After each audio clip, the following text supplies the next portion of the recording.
Welcome to Physics 2, Lab 3. We're going to look at circuits. Starting with our purpose and introduction. Using the principles of energy conservation and current conservation, we're going to predict the behavior of circuits containing resistors, use millimeters to measure the actual values of conventional current and potential differences in the circuit, and examine the behavior of resistors and capacitors. We're using the node rule and the loop rule, which are both, which the node rule is an application of the conservation of charge. Sorry, that's supposed to say charge there, not change. That states that the current flowing into a node must be equal to the current flowing out of it. And the loop rule is an application of the conservation of energy, which says that the sum of all electric potential differences around the loop must be equal to 0. We're assuming that there's no energy loss in the circuit's heat, and there's no resistance contributed by the wires, batteries, ammeters, capacitor plates, etc. Let's get right to it. There's a lot to go through. So we started with predicting the currents around this loop right here. We predicted 0.02 using just math by hand. And after recreating the circuit using our technology, we found the exact same answer. We explored what if we flipped one of the ammeters and realized that it just leads to the same exact answer, just visually flipped. And we then broke the circuit and connected it with a voltmeter and determined that the current read by the ammeter goes to 0 because this side of the circuit, this side is like no longer flowing with current.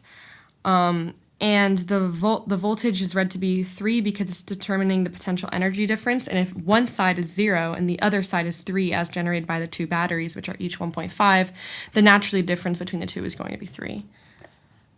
Then we explored the loop rule and basically just went through and calculated all of these differences to ensure that they add up to 0, and they do. We proved this with a graph.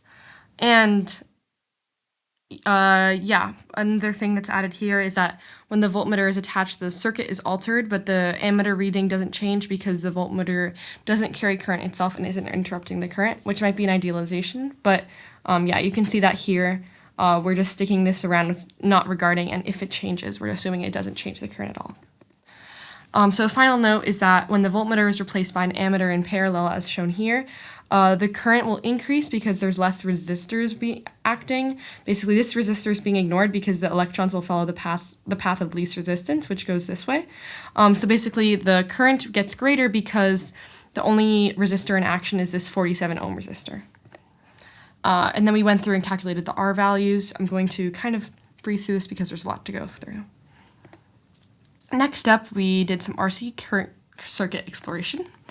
Basically, we determined that if there's a battery, a light bulb, and a capacitor connected, while the capacitor is charging, the bulb will be bright, and as soon as the light will dim as the capacitor is charging more and more and more as the potential difference is growing greater, and when the potential difference is as high as it can be, the light will turn off. And then in the other direction, if we apply that capacitor to a different circuit without a battery, it will discharge. And basically, the current will start very high, the light bulb will be on, but as it discharges, eventually the light bulb will turn off. We then tested the speeds of the charging and discharging of the capacitor, and found that if the capacitor is stronger, it takes longer to charge and longer to discharge. Then we went through and calculated some RC values. This you can see right here, this is the work that I put into Google Sheets to get this table. But basically, we're taking the natural log of the change in potential, electric potential over the initial current. And using that slope that we calculate with that past table, if we do 1 over the slope of that, we get a predicted RC value based on the simulation, which is a really good prediction of the actual value, which is just done by hand. So very, very good results here.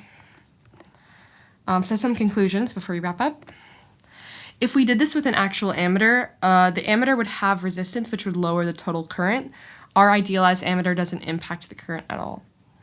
Similarly, if we did this with a real battery, to charge a capacitor with no resistor in the circuit, the real battery has some resistance, so it will take a little bit longer and the capacitor won't charge instantaneously, but in the simulation, we're ignoring that resistance, so the charging process happens much quicker. Thank you for watching.